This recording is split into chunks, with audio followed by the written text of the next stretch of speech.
মেলিজা ৰহমান মই ভাৰতীয় জনতা পাৰ্টিৰ গৰাজন মণ্ডলৰ সদস্য পোনপ্ৰথমতে মই হিন্দু মুছলিম সকলোকে দলীয় সম্বোধন জনাইছোঁ মই সকলোকে ৰমজান মাহৰ শুভেচ্ছা জ্ঞাপন কৰিছোঁ আজি তাৰাবাৰী গৰাজন জিলা পৰিষদৰ ভিত্তিত আমাৰ তাৰাবাৰী হাইস্কুলতে এখন ইফতাৰ আয়োজন কৰিছিলোঁ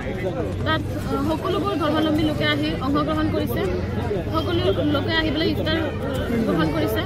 আমাৰ সকলোৰে ভাল লাগিছে আমি গোটেই অসমবাসীক এই অনুষ্ঠানৰ যোগেদি জনাব বিচাৰিছোঁ যে এইবাৰ সকলোৱে মিলিজুলি বিজেপি দলক জয়যুক্ত কৰক কিমান মানুহ আজি ইফতাৰত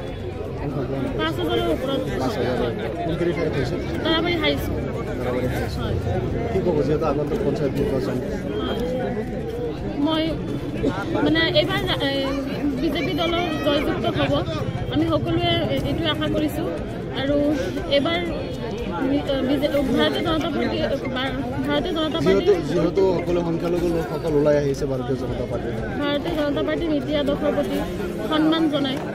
আৰু ৰাইজৰ সন্মান জনায় ৰাইজে এইবাৰ বিজেপি দলক আঁকোৱালি লৈছে আজি দক্ষিণ খাটৱাল গাঁও পঞ্চায়তৰ আমাৰ যিসকল ইয়াতে আমাৰ ভাৰতীয় জনতা পাৰ্টিৰ কাৰ্যকৰ্তা আছে তেওঁলোকে এটা ইফতাৰ পাৰ্টি ইয়াতে আয়োজন কৰিছিলে এই ইফতাৰ পাৰ্টিত আমাৰ নিচিনা মানুহকো ইয়াত তেওঁলোকে আমন্ত্ৰণ জনাইছে আমাৰ ভাৰতীয় জনতা পাৰ্টিৰ কিছুমান বিশিষ্ট নাগৰিকসকলো ইয়াত আহিছে এই অঞ্চলৰ মুৰব্বীসকলো আহিছে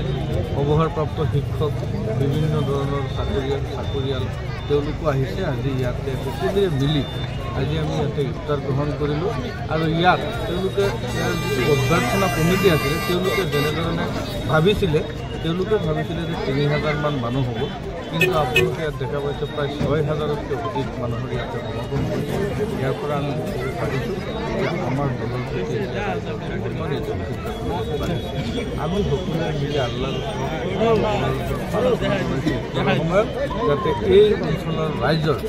আল্লাহ বহুমতি দান কৰে আগন্তুক দিনত এই অঞ্চলৰ ডেভেলপমেণ্টৰ কাৰণে যাতে আমি কাম কৰিব পাৰি তাৰ কাৰণে আল্লাহ